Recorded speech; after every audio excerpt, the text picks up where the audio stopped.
আমি ওই দিন নোয়াখালীর হাতিয়াতে একটা প্রোগ্রামে গিয়েছিলাম, লক্ষ্মীপুরের পাশে। নোয়াখালীর একজন চেয়ারম্যান আছে, বর্তমানে তিনি উপজেলার চেয়ারম্যান, মাওলানা খালেদ সাইফুল্লাহ দামাত বারকাতুহু।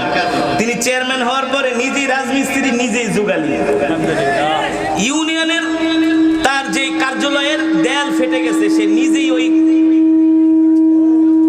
কার্যালয়ের দেয়াল ফেটে গেছে, সেই ওয়াল সে নিজেই তার একজন সহকারী নিয়ে বলছে, তুই মালঠাল বানায় দে, আর আমি নিজেই গাঁথনি গাচ্ছি। আলেম না হইয়া যদি অন্য চেয়ারম্যান হইতে বইতে এখানে 50,000 টাকা বিল বানা, ঠিক কিনা বলুন? এই মিয়া,